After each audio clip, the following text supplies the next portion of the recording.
हाँ, हेलो बच्चों। आज हम लोग इस लेक्चर में किरचॉफ लॉ की एप्लीकेशन पढ़ेंगे और समझेंगे किरचॉफ लॉ की जो एप्लीकेशन है जो करंट और वोल्टेज के बेस्ड में होती है। सबसे पहले हम करंट लॉ पढ़ेंगे और इस करंट लॉ को हम कहते हैं किरचॉफ करंट लॉ यानी केसीएल, और सेकंड को कहते हैं किरचॉफ वोल्टता लॉ जो वोल्टेज से रिलेटेड होती है। किरचॉफ का जो करंट लॉ है ये चार्ज कंजर्वेशन पर बेस्ड होता है और किरचॉफ का जो वोल्टता लॉ है जिसे हम लोग सेकंड लॉ कहते हैं ये एनर्जी कंजर्वेशन पर बेस्ड होता है। तो हम समझते हैं के सी एल एंड के वी एल एप्लीकेशन।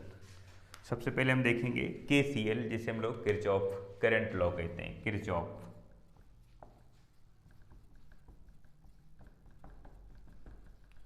लॉ। सबसे पहले हम लोग पढ़ेंगे K C L mean Kirchhoff current law कहते हैं। अब किरचॉफ करंट लॉ क्या कहती है कि अगर यहाँ पर हमारे पास कोई वायर है, इस तरह से ये वायर है और वायर जिस पॉइंट पर मिलते हैं उस पॉइंट को जंक्शन कहते हैं। तो ये पॉइंट हो गया जंक्शन पॉइंट हो गया, और ये रेजिस्टेंस है, resistance R1 R2 R3 R4, इस तरह से ये रेजिस्टेंस हो गए और बहुत रेजिस्टेंस हो सकते हैं। इनमें करंट फ्लो हो रही है, ये करंट I1 है, इधर करंट I2 है और इधर वाली करंट I3 है, ये करंट I4 है। तो हमने देखा कि जंक्शन की ओर जितनी करंट आ रही है उतनी करंट जंक्शन से दूर जा रही है, यानी incoming current equal to outgoing current. Junction से दूर जाने वाली करंट ये है, ये करंट आप देख रहे हैं कि जंक्शन से दूर जा रही है और ये दोनों करंट जंक्शन की ओर आ रही हैं। तो जितनी करंट जंक्शन की ओर आती है उस करंट की वैल्यू जंक्शन से दूर जाने वाली करंट की वैल्यू के इक्वल होती है। तो यहाँ पर हम ये कह सकते हैं कि I1 और I2 की जो वैल्यू है वो I4 और I3 के इक्वल है, यानी हम कह सकते हैं कि I1 plus I2 equal I3 plus I4, I3 plus I4।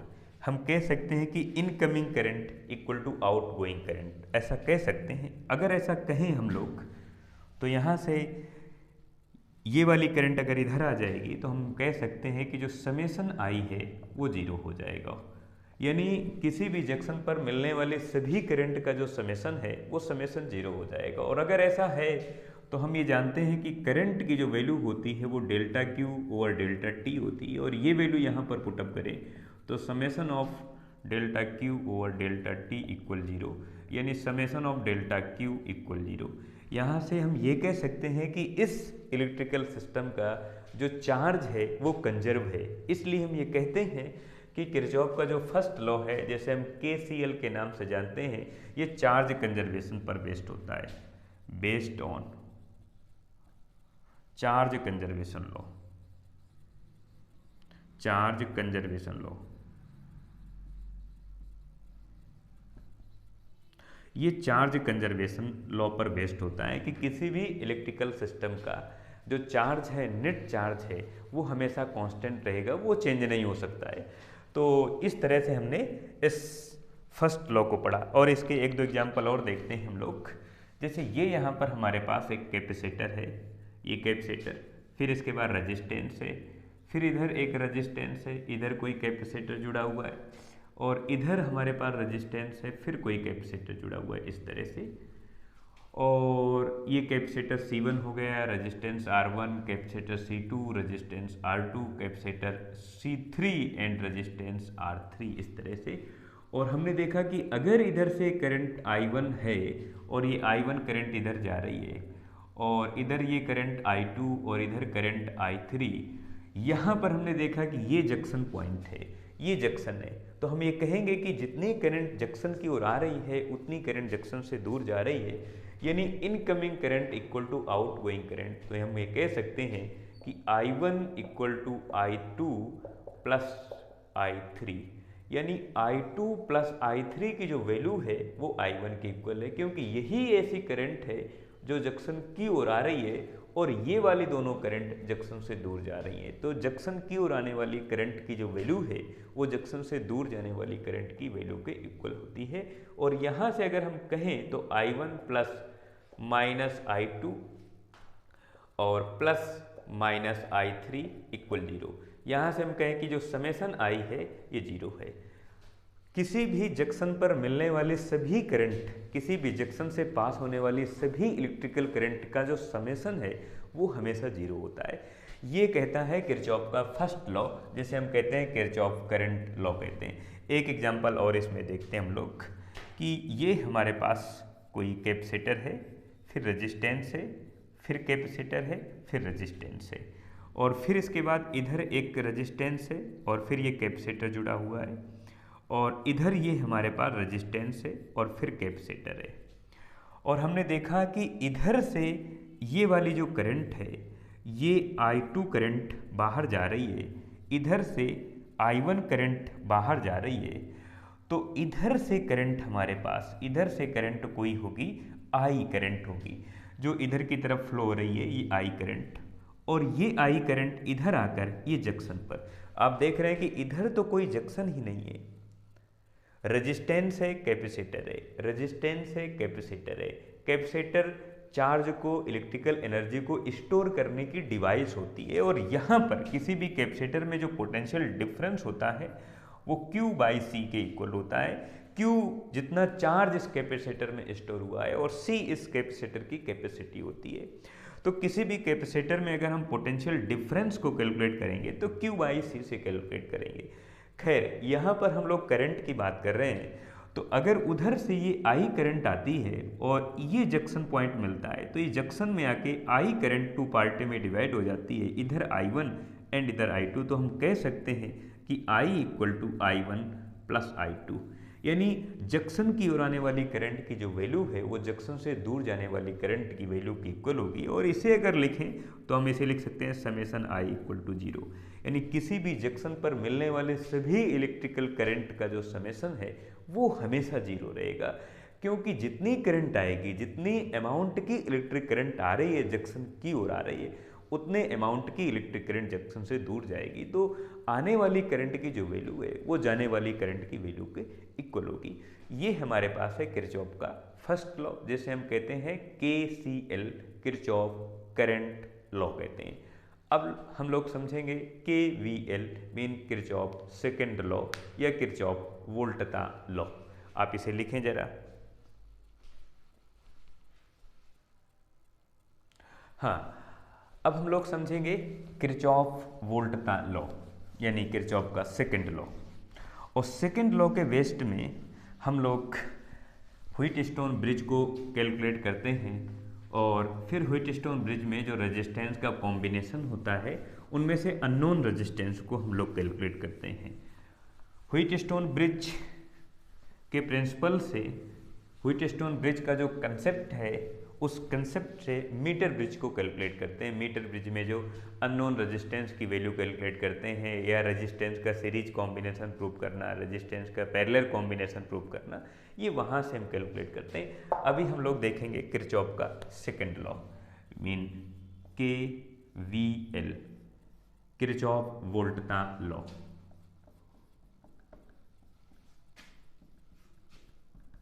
Voltage law, Kirchhoff voltage law. और ये लॉ ये कहता है कि अगर हमारे पास कोई सर्किट है, इलेक्ट्रिकल सर्किट है जिसमें करंट फ्लो हो रही है, और अगर करंट फ्लो हो रही है तो इसका मतलब वहाँ पे पोटेंशियल डिफरेंस है, और अगर पोटेंशियल डिफरेंस है तो वहाँ का जो नेट पोटेंशियल डिफरेंस होगा, जो पोटेंशियल डिफरेंस का समेशन होगा वो हमेशा 0 होगा। जैसे फर्स्ट लॉ कहता है, KCL कहता है कि जो करंट का जो समेशन है वो 0 होगा, और सेकंड लॉ कहता है, KVL कहता है कि जो पोटेंशियल डिफरेंस का जो समेशन होगा वो 0 होगा। KCL कहता है करंट का जो समेशन है वो 0 होगा। सेकंड लॉ कहता है कि जो पोटेंशियल डिफरेंस का समेशन होगा वो 0 होगा। इसे जो KCL है ये चार्ज कंजर्वेशन पर बेस्ड होता है और ये एनर्जी कंजर्वेशन पर बेस्ड होता है। ये जो लॉ है, जो सेकंड एप्लीकेशन है, ये एनर्जी कंजर्वेशन पर बेस्ड होता है, जो सेकंड लॉ है। और इसमें हम कहते हैं कि जितना भी पोटेंशियल डिफरेंस है उस पोटेंशियल डिफरेंस की जो समेशन वैल्यू है वो हमेशा 0 होगी। और एक सर्किट डायग्राम बनाते हैं, फिर हम देखते हैं कि किस तरह से पोटेंशियल डिफरेंस की जो समेशन वैल्यू है किसी इलेक्ट्रिकल सर्किट के लिए वो 0 है। एक पहले इजी डायग्राम देखते हैं, फिर थोड़ा सा दूसरे लेवल का, फिर तीसरे, 3-4 तरह के डायग्राम देखते हैं तो ये जो किरचॉफ का सेकंड लॉ है क्लियर हो जाएगा। और हम कोशिश करेंगे कि आपको ये पूरी बात समझ में आए। तो ये रेजिस्टेंस है और इधर से ये हमारे पास ये कोई बैटरी हो गई, ये सेल हो गई, और फिर इधर की तरफ ये कोई रेजिस्टेंस है और ये सर्किट इसी तरह का बना हुआ है। ये रेजिस्टेंस R1 है, ये रेजिस्टेंस R2 है, और यहाँ पर जो EMF है ये E है, ये इसे V कह दें, पोटेंशियल डिफरेंस V वोल्ट।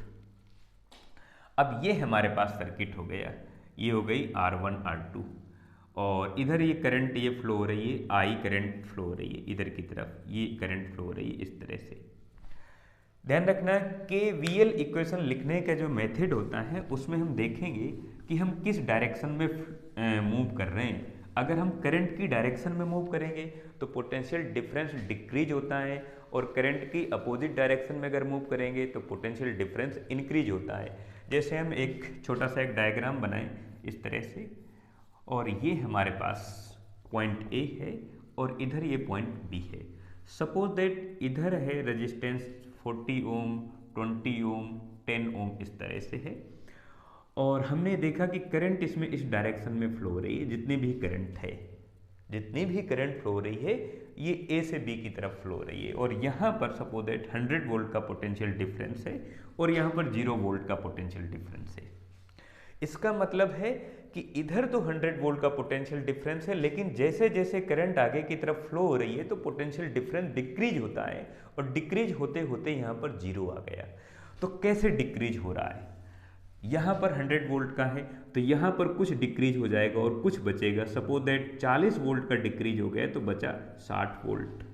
फिर अभी यहाँ पर पोटेंशियल डिफरेंस 60 वोल्ट का है, इन दोनों पॉइंट के बीच का जो पोटेंशियल डिफरेंस है वो 60 वोल्ट है। फिर थोड़ा डिक्रीज होगा, सपोज दैट 40 फिर से डिक्रीज होगा तो फिर से बचा 20 वोल्ट अभी बचा। अब इन दोनों पॉइंट का पोटेंशियल डिफरेंस 20 वोल्ट है, और 20 जो वोल्ट है ये फिर से डिक्रीज होकर 0 बच जाएगा। इसका मतलब है करंट की डायरेक्शन में जाने पर हम पोटेंशियल डिफरेंस को डिक्रीज कराते हैं और डिक्रीज होता है, करंट की अपोजिट डायरेक्शन में इंक्रीज होता है। जब पोटेंशियल डिफरेंस डिक्रीज होगा तो हम नेगेटिव करके लिखेंगे और इंक्रीज होगा तो पॉजिटिव करके लिखेंगे। तो हमारे पास ये सर्किट है और ये सर्किट है। इस सर्किट में हम लोग इक्वेशन यूज करेंगे KVL इक्वेशन। तो इन सब का एक नाम दे देते हैं हम लोग, A, B, C and D। For loop for A, B, C, D, A loop. ये हमारे पास लूप है, ये सर्किट डायग्राम है, और इस सर्किट डायग्राम के लिए हमें KVL इक्वेशन यूज करना है। हम कहाँ से स्टार्ट करेंगे? किसी भी पॉइंट से स्टार्ट कर दें, लेकिन अब हमारे पास लूप आ गया, पाथ आ गया, सर्किट का पाथ आ गया। अब हम इसी पाथ के अकॉर्डिंग अपना इक्वेशन लिखेंगे। तो A से स्टार्ट करेंगे तो लिखेंगे A पॉइंट का जो पोटेंशियल है वो लिखेंगे VA, और हमें जाना है B की डायरेक्शन में, B की ओर जाना है, और करंट आ रही इधर की तरफ। कितनी करंट है? I करंट है, रेजिस्टेंस कितना? R1। तो जैसे हम करंट की अपोजिट डायरेक्शन में मूव करेंगे तो पोटेंशियल डिफरेंस इंक्रीज होगा। एक बार फिर से सुनो, करंट की अपोजिट डायरेक्शन में जाने पर पोटेंशियल डिफरेंस इंक्रीज होता है, और इंक्रीज होने के लिए प्लस करके लिखेंगे। कैसे लिखेंगे? Current multiply resistance, potential difference बन जाएगा। तो करंट की अपोजिट डायरेक्शन में तो हम लोग लिखेंगे प्लस IR1, प्लस IR1। फिर इसके बाद हमें मिलेगी बैटरी। बैटरी के पॉजिटिव से निगेटिव, अगर आप पॉजिटिव से निगेटिव मूव करते हैं, अगर आप पॉजिटिव से निगेटिव मूव करेंगे तो अगर आप पॉजिटिव से निगेटिव मूव करेंगे तो आप निगेटिव EMF लिखेंगे। जो भी पोटेंशियल डिफरेंस है उसे निगेटिव करेंगे। अगर आप निगेटिव से पॉजिटिव मूव करते हैं तो आप पॉजिटिव EMF लिखेंगे। ये आपको ध्यान रखना है। करंट की डायरेक्शन में निगेटिव, करंट की अपोजिट डायरेक्शन में पॉजिटिव। तो हम पॉजिटिव से नेगेटिव मूव कर रहे हैं, पॉजिटिव से नेगेटिव, तो नेगेटिव EMF E लिखें या V करके लिखें, यहाँ पर हम E करके लिख देते हैं। तो नेगेटिव EMF E ऐसा लिखेंगे। ये EMF है, आप इसे पूरा नाम दे सकते हैं, EMF ऐसा दे सकते हैं। और फिर इसके बाद B पॉइंट पर आए बी से नीचे आ गए, सी पर कोई रेजिस्टेंस नहीं मिला, कोई बैटरी नहीं मिली। फिर इसके बाद सी से जब इधर की तरफ आ रहे हैं तो अपोजिट डायरेक्शन है, रेजिस्टेंस है R2, करंट है I, यही करंट नीचे की तरफ फ्लो हो रही है। तो अपोजिट डायरेक्शन में हम प्लस करेंगे, यानी प्लस IR2। फिर इसके बाद हम डी पॉइंट पर आए, डी से वापस ए पर आए, और डी पॉइंट पर जब आए तो इक्वल में VA लिखेंगे या माइनस VA लिखें, इक्वल 0 करें। अब इधर से वैल्यू कैंसिल आउट हो गई, तो इधर हो जाएगा IR1 minus EMF plus IR2 equal 0। इधर हो जाएगा IR1 plus IR2 equal to EMF। आप ऐसा लिख सकते हैं कि इधर जो समेसन है IR का, ये EMF के समेसन के इक्वल है, क्योंकि पूरा जो EMF है यानी पोटेंशियल डिफरेंस है वो 0 है। तो आप कह सकते हैं कि IR की जगह तो आप ऐसा लिख सकते हैं V। IR ओम्स लॉ से आप जानते हैं कि IR इक्वल टू V लिखेंगे, तो IR की जगह आपने V लिख दिया और इसकी जगह समेसन V, और इसे आप लिख सकते हैं समेसन ऑफ EMF, और ये 0 है। इस तरह से ये इक्वेशन हम लोग लिखते हैं। और अब इसकी हम लोग एक दो प्रॉब्लम पढ़ लेते हैं, देखते हैं कि प्रॉब्लम में जो न्यूमेरिकल आते हैं वो किस बेस्ड में आते हैं और हमें उनमें कौन कौन सी वैल्यू कैलकुलेट करनी होती है, जिसमें हम KVL इक्वेशन का यूज कर सकें। KVL mean Kirchhoff voltage law की जो इक्वेशन है उसको हम लोग यूज कर सकें। तो एक दो उसके सर्किट डायग्राम देखते हैं।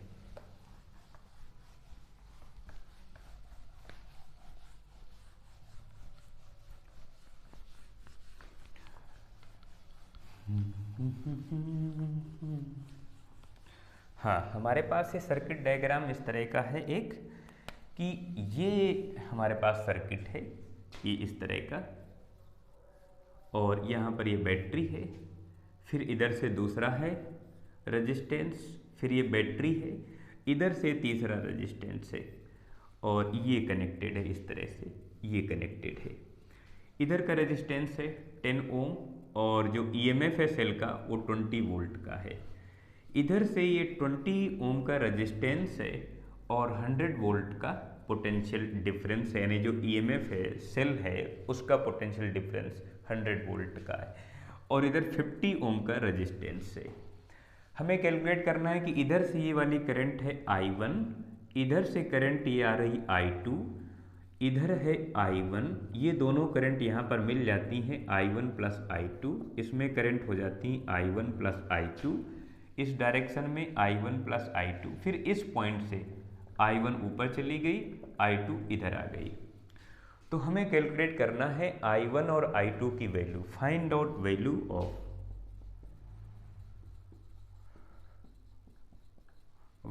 Of I1 and I2 electric current.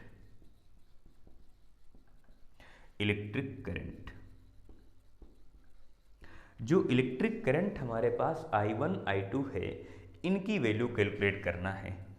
तो किरचॉफ की जो एप्लीकेशन है, किरचॉफ का जो सेकंड लॉ है उसको हम लोग यूज करते हैं। From Kirchhoff second law mean KVL law.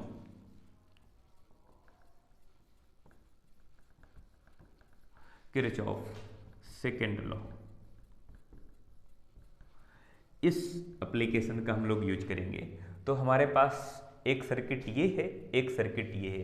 तो सबसे पहले हम लोग इस सर्किट में, ये फर्स्ट सर्किट हो गया है, और इस फर्स्ट सर्किट में हम लोग KVL इक्वेशन यूज करेंगे। इनके नाम लिख देते हैं यहाँ पर हम, जिससे थोड़ा आसान हो जाता है। A B C D और इधर E इधर F। ये वाला जो हमारे पास लूप है, ये वाला लूप, ये सेकंड लूप हो जाएगा।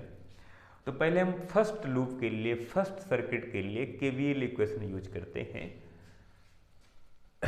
फॉर लूप का नाम है हमारे पास A B C D A mean first A B C D A। यानी फर्स्ट जो हमारे पास लूप है इनमें हम केवीएल इक्वेशन का यूज करेंगे। आप स्टार्ट करेंगे पॉइंट ए से और जाएंगे बी की तरफ। किसी भी पॉइंट से आप स्टार्ट करें, किसी भी पॉइंट से किसी भी डायरेक्शन में आप जा सकते हैं, लेकिन ध्यान रखना कुछ बातों को। पहली बात, अगर आप करंट की डायरेक्शन में जाएंगे, अगर आप करंट की डायरेक्शन में जाएंगे तो पोटेंशियल डिफरेंस डिक्रीज होगा। करंट की डायरेक्शन में जाने पर पोटेंशियल डिफरेंस डिक्रीज होगा। डिक्रीज होने के लिए नेगेटिव लिखेंगे। और अपोजिट डायरेक्शन में, करंट की अपोजिट डायरेक्शन में जाएंगे तो इंक्रीज होगा। इंक्रीज होने के लिए आप पॉजिटिव लिखेंगे। और अगर आप बैटरी के सेल के पॉजिटिव टर्मिनल से नेगेटिव टर्मिनल में जाते हैं तो नेगेटिव लिखेंगे, और नेगेटिव से पॉजिटिव में आते हैं तो पॉजिटिव ईएमएफ करके लिखेंगे। ये रूल है, ये ध्यान रखना आप। और इसी कंसेप्ट से हम पहले इक्वेशन लिखेंगे और इक्वेशन को कैलकुलेट करेंगे तो हमारे पास I1 I2 की वैल्यू आ जाएगी। तो ए पॉइंट से स्टार्ट करेंगे VA, और करंट की अपोजिट डायरेक्शन में, बिकॉज आप इधर जा रहे हैं, रेजिस्टेंस है आपके पास 10 ओम, करंट है I1, अपोजिट डायरेक्शन है क्योंकि आप इधर जा रहे हैं, करंट फ्लो हो रही है ये, अपोजिट डायरेक्शन पॉजिटिव लिखेंगे 10I1, पोटेंशियल डिफरेंस हो जाएगा प्लस 10I1, ऐसा हो जाएगा। फिर आपको बैटरी मिलेगी। बैटरी के बड़ी वाली जो लाइन होती है वो पॉजिटिव, छोटी वाली नेगेटिव। तो ऐसा बार बार लिखने की कोई ज़रूरत नहीं है कि कौन पॉजिटिव कौन नेगेटिव, ये ध्यान रखना। जो बड़ी वाली लाइन होती है वो पॉजिटिव, छोटी वाली नेगेटिव, ये ध्यान रखना। तो पॉजिटिव से नेगेटिव की तरफ आप मूव कर रहे हैं, नेगेटिव 20 लिखेंगे, 20 वोल्ट माइनस 20 वोल्ट। फिर आप बी पॉइंट पर आए, बी से सी पर आए, कोई रेजिस्टेंस नहीं, कोई बैटरी नहीं। आप सी पर आए, सी से इधर की तरफ आ रहे हैं, आप नेगेटिव से पॉजिटिव आएंगे, पॉजिटिव 100 लिखेंगे प्लस 100 वोल्ट। फिर इसके बाद आपको रेजिस्टेंस मिलेगा 20 ओम का। करंट है I2, करंट की डायरेक्शन में तो नेगेटिव लिखेंगे, यानी नेगेटिव -20I2। और फिर आ गए आप डी पर, डी से वापस ए पर जाना है तो -VA = 0, ऐसा करेंगे। VA से VA कैंसिल आउट हो जाएगा। इधर हम लोग लिखेंगे 10I1 -20 प्लस 100 -20I2 = 0, ऐसा लिखेंगे। इधर हो जाएगा हमारे पास 10I1 और -20I2, और ये इसको अगर हम कैलकुलेट करेंगे तो प्लस का 80 बचेगा, प्लस का 80 = 0। और अगर हम ऐसा काम करें तो 10 यहाँ से हम कॉमन ले सकते हैं, तो इधर हो जाएगा I1 -2I2 प्लस का 8 = 0, ऐसा हो जाएगा। और अगर ऐसा हो जाएगा तो 8 को हम उधर ले जा सकते हैं, या हम I1 को अगर हम कैलकुलेट करें तो ये पूरी वैल्यू उधर चली जाएगी, 2I2 - 8। ये इक्वेशन फर्स्ट हो गया। ये हमारे पास इक्वेशन फर्स्ट हो गया जिसमें से I1 की वैल्यू हमारे पास आ गई। अब सेकंड जो लूप है हमारे पास, इसे कैलकुलेट करेंगे। अब सेकंड लूप में हम KVL इक्वेशन यूज करेंगे। फॉर लूप कौन सा है हमारे पास, C से स्टार्ट करें, C D F E, या किसी भी पॉइंट से स्टार्ट करेंगे आप, C D F E C, ये हमारे पास है C D F E C। एक बार ध्यान से देखें जरा, C D F E वापस C पर, और ये हमारे पास लूप सेकंड है। तो सेकंड यहाँ पर हम लोग लिख सकते हैं सेकंड इस तरह से। इसके लिए भी किरचॉफ के जो सेकंड एप्लीकेशन है उसको यूज करेंगे। तो कहाँ से स्टार्ट करेंगे हम लोग, C से स्टार्ट करेंगे। तो C पर जो पोटेंशियल है वो लिखेंगे VC, और फिर आ रहे हैं हम लोग D की डायरेक्शन में, इधर आ रहे हैं। तो सबसे पहले हमें बैटरी मिलेगा, बैटरी के नेगेटिव से पॉजिटिव की तरफ आएंगे, पॉजिटिव 100 लिखेंगे प्लस 100 वोल्ट। फिर करंट हमारे पास I2 है, रेजिस्टेंस है 20, करंट की डायरेक्शन में तो नेगेटिव, कितना, नेगेटिव 20I2, नेगेटिव 20I2। फिर इसके बाद हम D पॉइंट पर आए, D से नीचे की तरफ आना है, हमें कोई रेजिस्टेंस नहीं मिला, कोई भी बैटरी सेल नहीं है। F पर आ गए, F से इधर की तरफ जाएंगे तो रेजिस्टेंस है 50 ओम का, करंट है I1 प्लस I2, करंट की डायरेक्शन में नेगेटिव लिखेंगे, तो लिखेंगे -50 और I1 प्लस I2, ये हमारे पास करंट है। फिर इसके बाद हम E पॉइंट पर आए, E से वापस C पर गए, कोई रेजिस्टेंस नहीं है, E से C के बीच में कोई रेजिस्टेंस नहीं, कोई बैटरी नहीं। आप ये कहेंगे कि नहीं रेजिस्टेंस क्यों नहीं है, वायर है, कंडक्टर्स है, तो रेजिस्टेंस तो है भैया, वायर है, रेजिस्टेंस है, वायर है, कंडक्टर्स है, तो रेजिस्टेंस तो है। रेजिस्टेंस क्यों नहीं है, इसका रेजिस्टेंस, लेकिन इसका जो रेजिस्टेंस है वो यहाँ कहीं शामिल होगा। जैसे ये हमारे पास वायर है, तो इसका रेजिस्टेंस 10 ओम है, इसका रेजिस्टेंस कहाँ है, इसका सबका, इस पूरे वायर का रेजिस्टेंस इसी में शामिल है, इस पूरे वायर का रेजिस्टेंस इसी में शामिल है। आप इसे 2 टुकड़ों में डिवाइड कर दें तो लिखेंगे 5 5, ऐसा करते हैं। आप इसे 10 बार लिख सकते हैं, 1 1 1 1 1, ऐसे आप 5 बार लिखें, 2 ओम 2 ओम 2 ओम 2 ओम, या एक साथ लिखते हैं 10 ओम। तो ये जो हमारे पास वायर है, कंडक्टिंग वायर है, कनेक्टिंग वायर है, इसका रेजिस्टेंस यहाँ शामिल है, यहाँ इन्वॉल्व है। ये ध्यान रखना आप, रेजिस्टेंस हर एक कंडक्टर्स का है, हर एक मटेरियल्स का है, हर एक वायर का है, लेकिन अगर यहाँ पर प्रेजेंट नहीं है तो इसका मतलब इसका रेजिस्टेंस यहाँ शामिल है, इकट्ठा यहाँ पर 50 ओम लिख दिया गया। ये ध्यान रखना आप। अब हाँ, हमारी पुरानी बात कहाँ पर थी, 50 I1 प्लस I2 ये, और फिर E से C पर गए तो -VC = 0। ये VC ने VC को कैंसिल आउट कर दिया प्लस माइनस की वजह से। इधर हम लोगों ने लिखा 100 -20 I2, इसका अंदर मल्टीप्लाई कराएंगे तो -50 I1 -50 I2 = 0, ऐसा कर लें। और अगर ऐसा कर लें तो 50 I2 और 20 I2 ये 70 I2 बन जाएगा। तो और 100 को उधर ले जाएंगे हम लोग तो 100 हो जाएगा, नेगेटिव हो जाएगा, तो -20 और 50 ये बन जाएगा 70 I2 नेगेटिव, और -50 I1 negative = -100। Negative negative cancel out हो जाएंगे तो इधर हो जाएगा हमारे पास 70 I2 प्लस 50 I1, ऐसा हो जाएगा =100। और अगर यहाँ से हम लोग 10 कॉमन ले लें तो इधर हो जाएगा 7 I2 प्लस 5 I1 = 10। और अगर ऐसा हम इसे इक्वेशन सेकंड लिख लें और सेकंड और फर्स्ट में कंपेयर करें, या I1 की वैल्यू इक्वेशन फर्स्ट से यहाँ पर पुटअप कर दें तो हमारे पास पूरा इक्वेशन I2 के रेस्पेक्ट में आ जाएगा। तो हम लोग यूज करेंगे इस I1 की वैल्यू, और I1 की वैल्यू यहाँ पर पुटअप कर देंगे। तो 7 I2 लिखा हुआ ही है प्लस 5, और I1 की वैल्यू है हमारे पास 2 I2 -8 = 10, ऐसा लिखा हुआ है ये। अब 7 I2 इधर लिखा हुआ है, 7 I2 प्लस इसका अंदर मल्टीप्लाई कराएंगे तो 10 I2 हो जाएगा, और -5 × 8 ये 40 बन जाएगा =10। -40 जब इधर आएगा तो प्लस हो जाएगा और बन जाएगा 50 बन जाएगा।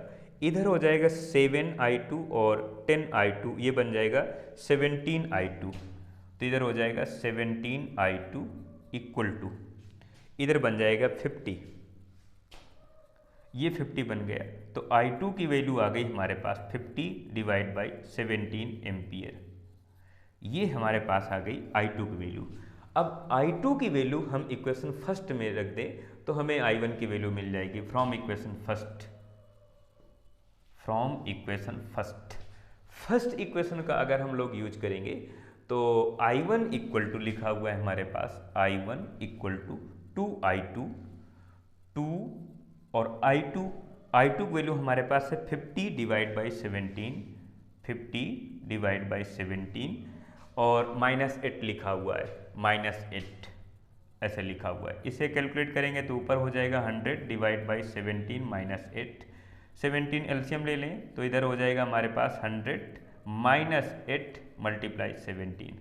और अगर I1 की वैल्यू हमारे पास निगेटिव आ रही है, ये 100 है यहाँ पर, ये 100 है, और अगर I1 की वैल्यू निगेटिव आ रही है तो इसका मतलब है I1 की जो डायरेक्शन है वो अपोजिट डायरेक्शन है, निगेटिव साइन अपोजिट डायरेक्शन को प्रेजेंट करता है। तो इस तरह से हमारे पास केवीएल इक्वेशन होता है और उसका यूज करके हम लोग रेजिस्टेंस है या ईएमएफ है किसी सेल का, बैटरी का, या करंट की वैल्यू, इलेक्ट्रिकल करंट की वैल्यू को हम लोग कैलकुलेट करते हैं। इस तरह से आप इसे लिखें जरा।